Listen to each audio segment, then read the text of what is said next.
وہ کیا حالات ہوں گے جب اللہ مجھ پر میرا مستقبل آشکار کر دے گا؟ ہدی بانو نے جوتشی سے پوچھا۔ جب وہ چاہے، اللہ صرف کبھی کبھار ایسا کرتا ہے، اور جب بھی کسی انسان کو غیب کا علم دیتا ہے تو اس کی ایک ہی وجہ ہوتی ہے، وہ یہ کہ مستقبل کے بارے میں جو لکھا تھا اس مقصد سے لکھا تھا کہ تبدیل ہوگا۔ خدا نے لڑکے کو مستقبل کی ایک جھلک دکھائی تھی۔ ہدی بانو نے سوچا، خدا نے اس لڑکے کو ایسا کیوں بنایا؟ جاؤ اور قبیلے کے سردار کو اس کی خبر دو۔ ہدی بانو نے لڑکے کو ہدایت کی۔ وہ لوگ میرا مذاق اڑائیں گے، لڑکے نے جواب دیا۔ وہ صحرا کے باسی ہیں اور صحرا کے باسی جانتے ہیں کہ نشانیوں کا کیا مطلب ہوتا ہے۔ تب تو وہ پہلے ہی سے اس بارے میں جانتے ہوں گے کہ نخلستان پر حملہ ہونے والا ہے، لڑکے نے جواب دیا۔ انہیں شاید اس بات کی فکر اب تک نہیں ہے۔ انہیں یقین ہے کہ اللہ اگر ان تک کوئی خبر پہنچانا چاہتا ہے تو وہ انہیں اس کی اطلاع ضرور کسی کے ذریعے پہنچا دے گا۔ اس سے قبل بھی کئی دفعہ ایسا ہو چکا ہے اور اس دفعہ وہ خبر پہنچانے والے تم ہو۔ لڑکے کو فاطمہ کا خیال آ گیا۔ اس نے فیصلہ کیا کہ وہ قبیلے کے سردار کو ضرور یہ خبر پہنچا دے گا۔ لڑکے کا سامنا محافظ سے ہوا، وہ جو نخلستان کے قلب میں نصب خیمے کے دروازے پر پہرا دے رہا تھا۔ میں سردار سے ملنا چاہتا ہوں، اس نے محافظ سے کہا۔ محافظ کوئی جواب دیے بغیر خیمے کے اندر چلا گیا اور کچھ دیر کے بعد سفید لباس میں ملبوس ایک نوجوان کے ساتھ باہر آیا۔ لڑکے نے اسے بتایا کہ اس نے کیا دیکھا تھا۔ نوجوان اسے انتظار کرنے کا کہہ کر دوبارہ خیمے کے اندر چلا گیا۔ رات پڑ چکی تھی اور کثیر تعداد میں تاجر اور جنگجو خیمے میں آ جا رہے تھے۔ ایک ایک کر کے آگ کے الاؤ بجھ رہے تھے اور تھوڑی دیر کے بعد نخلستان میں صحرا جیسی خاموشی چھا گئی۔ اس وقت لڑکے کے ذہن میں صرف فاطمہ کا خیال تھا۔ وہ اب تک اس کی گفتگو کا آخری حصہ سمجھنے سے قاصر تھا۔ آخر کئی گھنٹوں کے صبر آزمائے انتظار کے بعد محافظ نے لڑکے کو اندر جانے کا حکم دیا۔ خیمے کا اندرونی منظر دیکھ کر اس کی عقل دھنگ رہ گئی۔ اس کے خواب و خیال میں بھی نہیں تھا کہ صحرا کے بیچوں بیچ کوئی ایسا خیمہ بھی موجود ہوگا۔ خیمے کا فرش ایسے خوبصورت قالینوں سے ڈھکا ہوا تھا جو آج تک اس کی نظر سے نہیں گزرے تھے۔ درمیان میں سونے کے فانوس لٹک رہے تھے جن کے اندر موم بتیاں روشن تھیں۔ قبائل کے سردار نیم دائرے کی شکل میں ریشم کے گاؤ تکیے کے ساتھ ٹیک لگا کر بیٹھے ہوئے تھے۔ ملازم چاندی کی تشتریوں میں خشک میوہ اور قہوہ پیش کر رہے تھے اور کچھ حقے میں آگ کو تازہ رکھنے میں مصروف تھے۔ فضا میں دھوئیں کی بھینی سی مہک تھی۔ خیمے میں 8 سردار موجود تھے، لیکن لڑکے نے اپنی ذہانت سے اندازہ لگایا کہ ان میں کون سا سردار سب سے بڑا رتبے کا مالک ہے۔ وہ سفید اور سنہری لباس میں ملبوس تھا اور نیم دائرے کے درمیان میں بیٹھا ہوا تھا۔ اس کے ایک پہلو میں وہی نوجوان موجود تھا جس سے اس کی ملاقات خیمے سے باہر ہوئی تھی۔ یہ کون ہے جو نشانیوں کی زبان جاننے کا دعویٰ رکھتا ہے؟ ایک سردار نے لڑکے پر نظریں جماتے ہوئے پوچھا۔ میں، لڑکے نے جواب دیا، اور پھر اس نے پورا واقعہ تفصیل سے بیان کر دیا۔ صحرا آخرکار اپنا آپ ایک اجنبی پر کیوں ظاہر کرے گا جبکہ اسے معلوم ہے کہ ہم نسلوں سے اس کے باسی ہیں؟ ایک اور سردار بولا۔ کیونکہ میری نگاہیں ابھی تک صحرا کی عادی نہیں ہوئی، لڑکے نے فوراً جواب دیا۔ میں اس چیز کو بھی محسوس کر سکتا ہوں جسے صحرا نشین شاید نظر انداز کر دے، اور اس لیے بھی کہ میں کائنات کی روح کو سمجھ سکتا ہوں۔ اس نے اپنے آپ سے کہا، نخلستان ایک غیر متنازع علاقہ ہے اور کوئی بھی اس پر حملہ کرنے کی غلطی نہیں کر سکتا۔ تیسرا سردار بولا، میں تو صرف اتنا بتا سکتا ہوں جو میں نے دیکھا ہے۔ اگر آپ اس پر یقین نہیں کرنا چاہتے تو آپ کی مرضی۔ خیمے میں بحث شروع ہو گئی۔ وہ لوگ ایسے لہجے میں عربی بول رہے تھے جو لڑکے کو سمجھ نہیں آ رہی تھی۔ جب وہ جانے کے ارادے سے واپس مڑنے لگا تو محافظ نے اسے رکنے کا اشارہ کیا۔ لڑکے پر خوف طاری ہو گیا۔ علامات اس بات کی نشاندہی کرتی تھیں کہ کچھ غلط ہونے والا ہے۔ اسے افسوس ہونے لگا کہ اس نے اس واقعے کا ذکر ہدی بانو سے کیوں کیا تھا۔ پھر درمیان میں بیٹھے ہوئے سردار کے چہرے پر مسکراہٹ نظر آئی اور لڑکے کو کچھ اطمینان ہوا۔ یہ سردار اب تک کی بحث میں بالکل خاموش رہا تھا۔ لڑکے کو کیونکہ عالمگیر زبان کی سدھ بدھ تھی، اس لیے اسے احساس تھا کہ خیمے کی پرسکون فضا میں اس کے آنے سے یکدم ارتعاش پیدا ہو گیا ہے۔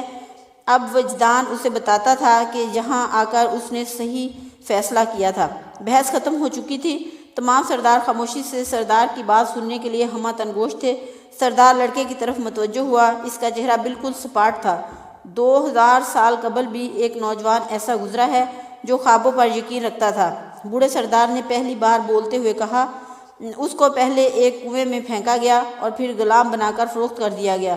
ہمارے جیسے تاجروں نے اسے خریدا اور اسے مصر لے آئے، اور ہمارا اعتقاد ہے کہ جو کوئی بھی خوابوں پر یقین رکھتا ہے اسے ان کی تعبیر بھی معلوم ہوتی ہے۔ بوڑھے نے اپنی بات جاری رکھی، جب فرعون نے خواب میں دیکھا کچھ گائیں فربا تھیں اور کچھ بہت کمزور، تو اس نوجوان نے مصر کو ایک خوفناک قحط سے بچا لیا۔ اس نوجوان کا نام یوسف تھا، وہ بھی اس سرزمین میں تمہاری طرح اجنبی تھا اور شاید تمہاری ہی عمر کا تھا۔ سردار نے کچھ دیر توقف کیا، اس کی نگاہوں میں ابھی تک اجنبیت تھی۔ ہم لوگ روایت کی پاسداری کرتے ہیں اور روایت نے ہی ان دنوں میں مصر کو قحط سے بچا لیا تھا اور مصر والے امیر ترین لوگ بن گئے۔ روایت ہی سے ہمیں یہ معلوم ہوتا ہے کہ ہم نے اس صحرا کو کیسے عبور کرنا ہے اور ہم نے اپنے بچوں کی شادیاں کیسے کرنی ہیں۔ روایت ہی ہمیں یہ سکھاتی ہے کہ نخلستان ایک غیر متنازع علاقہ ہے، کیونکہ دونوں اطراف میں نخلستان موجود ہیں اور دونوں ہی فریق یکساں طور پر زد پذیر ہیں۔ خیمے میں مکمل سکوت تھا اور تمام لوگ بوڑھے سردار کی بات بغور سن رہے تھے، اور روایت ہی ہمیں سکھاتی ہے کہ ہم صحرا کی آوازیں سنیں۔ ہمارا تمام علم اسی صحرا کی دین ہے۔ سردار نے اشارہ کیا اور تمام لوگ کھڑے ہو گئے۔ یہ ملاقات کے اختتام کا اعلان تھا۔ ملازموں نے حقے بجھا دیے اور محافظ مؤدب کھڑے ہو گئے۔ لڑکا بھی جانے کو تیار تھا کہ اس دوران سردار دوبارہ بولا، کل ہم وہ معاہدہ توڑ دیں گے جس کے مطابق نخلستان میں ہتھیار اٹھانا ممنوع ہے۔ ہم تمام دن دشمن کا انتظار کریں گے اور سورج غروب ہونے کے ساتھ ہی تمام لوگ دوبارہ اپنے ہتھیار پھینک دیں گے۔ دشمن کی ہر 10 لاشوں پر تمہیں سونے کا ایک سکہ ملے گا۔ اگر ہتھیاروں کو زیادہ دیر تک استعمال نہ کیا جائے تو انہیں زنگ لگ جاتا ہے، اور اگر ان میں سے ایک بھی ہتھیار کل استعمال نہ ہوا تو وہ تم پر استعمال کیا جائے گا۔ جب لڑکا خیمے سے باہر نکلا تو نخلستان میں صرف چاند کی روشنی تھی۔ وہ اپنے خیمے سے 20 منٹ کی مسافت پر تھا۔ اس نے آہستہ آہستہ اپنے خیمے کی طرف قدم اٹھانا شروع کیے۔ وہ ابھی تک پیش آمدہ واقعے کے اثر سے باہر نہیں نکل سکا تھا۔ وہ کائنات کی روح تک تو پہنچنے میں کامیاب ہو گیا تھا، لیکن شاید اس کو اس بات کی قیمت اپنی زندگی کی صورت میں ادا کرنی پڑ رہی تھی۔ وہ خوفزدہ تھا، لیکن وہ تو تمام عمر ہی خطرناک قدم اٹھاتا آیا ہے، اور بقول ہدیبان کے آج کے دن مرنا کل کی موت سے برا نہیں تھا۔ ہر دن اس بات کا متقاضی تھا کہ اسے جیا جائے۔ تمام دنیا کا محور ایک لفظ ہے، مکتوب۔ اسے کوئی پشیمانی نہیں تھی۔ اگر کل وہ مارا بھی گیا تو اس کا مطلب یہ ہوگا کہ خدا کو مقصود نہیں تھا کہ مستقبل کو تبدیل کیا جا سکے۔ مرنے سے قبل کم از کم اس نے سمندر عبور کیا تھا، کرسٹل کی دکان میں کام کیا تھا، یہ طویل صحرا عبور کیا تھا، اور سب سے بڑھ کر یہ کہ فاطمہ کی گہری کالی آنکھوں کی ایک جھلک دیکھی تھی۔ اپنا گھر چھوڑنے کے بعد اس نے ہر دن کو بھرپور انداز میں جیا تھا۔ اس نے اب تک وہ کچھ دیکھا تھا جس کا دوسرے چرواہے تصور بھی نہیں کر سکتے، اور اسے اس بات پر فخر تھا۔ یکدم ایک دھماکہ ہوا اور زمین پر گر گیا۔ فضا میں دھول کی اتنی دبیس تہ جمی ہوئی تھی کہ چاند کی روشنی مدھم پڑ گئی۔ اس کے سامنے ایک جسیم قسم کا سفید گھوڑا کھڑا تھا۔ جب دھول کی تہ کچھ کم ہوئی تو لڑکے نے خوفزدہ کر دینے والا منظر دیکھا۔ گھوڑے کے پہلو میں سیاہ کپڑوں میں ملبوس ایک طویل قامت آدمی کھڑا تھا۔ اس کے کاندھے پر باز بیٹھا ہوا تھا، اس کے سر پر پگڑی تھی اور اس کا منہ کالے رومال سے ڈھکا ہوا تھا۔ وہ صحرا کا پیغمبر لگتا تھا۔ اس کی شخصیت صحرا کے روایتی پیغمبروں سے زیادہ متاثر کن تھی۔ سیاہ پوش آدمی نے گھوڑے کی زین کے ساتھ باندھی میان سے ایک بہت بڑی تلوار نکالی۔ تلوار چاند کی روشنی میں چمک رہی تھی۔ کس میں اتنی ہمت ہے کہ وہ بازوں کی پرواز کو پڑھ سکے؟ اس کی آواز کی گونج پورے نخلستان میں سنائی دی۔ میں ہوں جس نے یہ جرأت کی ہے، لڑکے نے جواب دیا۔ اس کے ذہن میں سانتیاگو میٹامورس کی تصویر تھی، جو اپنے سفید براق گھوڑے پر سوار ہے اور گھوڑے کے سم نیچے پڑے ہوئے دشمن کی چھاتی پر ہیں۔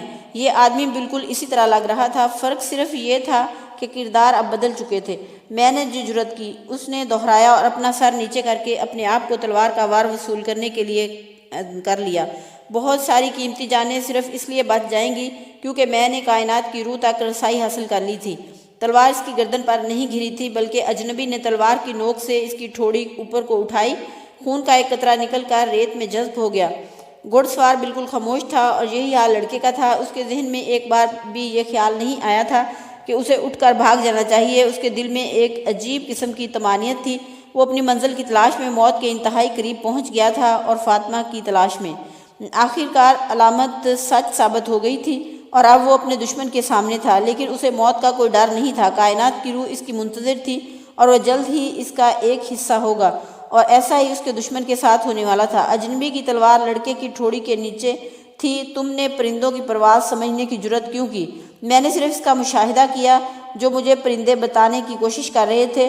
وہ اس نخلستان کو بچانا چاہتے تھے۔ کل کا دن تم سب کے لیے موت کا پیغام لائے گا، کیونکہ یہاں تم سے زیادہ تعداد میں مرد موجود ہیں۔ تلوار اپنی جگہ پر موجود تھی۔ تم اللہ کی مرضی بدلنے والے کون ہوتے ہو؟ اللہ نے فوجوں کو پیدا کیا ہے اور اسی نے پرندوں کو تخلیق کیا ہے۔ اس خدا نے ہی مجھے پرندوں کی زبان سکھائی ہے۔ سب کچھ اسی ایک ہاتھ کا تحریر کردہ ہے۔ لڑکے نے جواب دیا۔ اس کے ذہن میں ہدی بان کی آواز گونج رہی تھی۔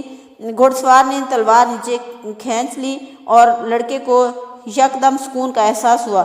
پیشین گوئیاں کرتے ہوئے، احتیاط کرو، جب ایک چیز لکھی گئی ہے تو یہ ناممکن ہے کہ اس کو تبدیل کیا جا سکے۔ گھوڑ سوار بولا، میں نے صرف فوج کی جلگار دیکھی ہے۔ لڑکے نے جواب دیا، میں نے لڑائی کا انجام نہیں دیکھا۔ اجنبی اس کے جواب سے مطمئن نظر آتا تھا۔ ایک اجنبی اس سرزمین پر کیا کر رہا ہے؟ گھوڑ سوار بولا، میں اپنی منزل کی تلاش میں آیا ہوں، مگر تم اس بات کو نہیں سمجھ سکو گے۔ گھوڑ سوار نے تلوار واپس میان میں رکھ لی۔ لڑکے نے سکھ کا سانس لیا۔ میں نے تمہاری جرت کا امتحان لینا تھا۔ گھوڑ سوار بولا، جرت ہی بنیادی خوبی ہے کائنات کی زبان سمجھنے کے لیے۔ لڑکے کو حیرت ہوئی کہ گھوڑ سوار ایسی بات کر رہا تھا جس کا علم بہت کم لوگوں کو تھا۔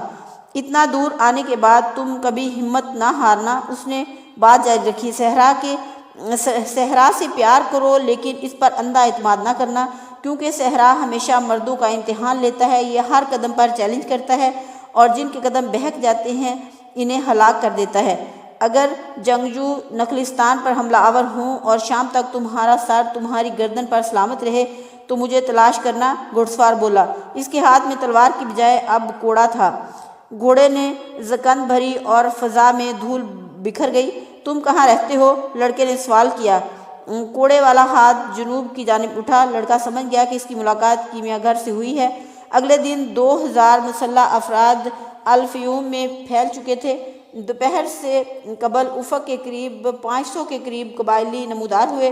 یہ لوگ شمال کی جانب سے نخلستان میں داخل ہوئے۔ بظاہر یہ دستہ پرامن نظر آتا تھا، مگر تمام لوگوں نے کپڑوں میں ہتھیار چھپا رکھے تھے۔ جب وہ نخلستان کے قلب میں سفید خیمے کے پاس پہنچے تو یکدم انہوں نے اپنی تلواریں اور بندوقیں نکالی اور خیمے پر حملہ آور ہوئے، لیکن خیمہ خالی تھا۔ اہل نخلستان نے انہیں گھیرے میں لے لیا اور آدھے گھنٹے کے بعد ایک کے سوا تمام حملہ آور مردہ حالت میں نخلستان کی ریت پر پڑے ہوئے تھے۔ تمام بچوں کو نخلستان کی دوسری طرف کھجور کے درختوں کے پیچھے رکھا گیا تھا اور وہ کچھ بھی دیکھنے سے قاصر تھے۔ خواتین اپنے خیموں میں مردوں کی کامیابی کے لیے دعاگو تھیں۔ سوائے ریت پر پڑی لاشوں کے ہر چیز معمول کے مطابق تھی۔ زندہ بچنے والا قبائلی اس دستے کا کمانڈر تھا۔ دوپہر کو اسے سرداروں کے سامنے پیش کیا گیا۔ جب اس سے پوچھا گیا کہ انہوں نے روایت کو کیوں توڑا تو اس نے جواب دیا کہ اس کی فوج کئی روز سے فاقہ کشی کر رہی تھی اور انسان جانور پیاسے تھے۔ مجبوراً انہوں نے فیصلہ کیا کہ نخلستان پر قبضہ کریں تاکہ جنگ کو جاری رکھ سکیں۔ سردار بولا کہ اسے لوگوں کی ہلاکت کا افسوس ہے، مگر روایت زیادہ مقدس تھی۔ اس نے حکم دیا کہ کمانڈر کو ذلت امیز موت دی جائے۔ گولی یا تلوار سے مارنے کی بجائے اسے ایک درخت کے ساتھ لٹکا دیا گیا۔ بوڑھے سردار نے لڑکے کو بلایا اور اسے 50 سونے کے سکے دیے اور اس کے سامنے یوسف علیہ السلام کی کہانی دہرائی اور اسے نخلستان کا مشیر مقرر کر دیا۔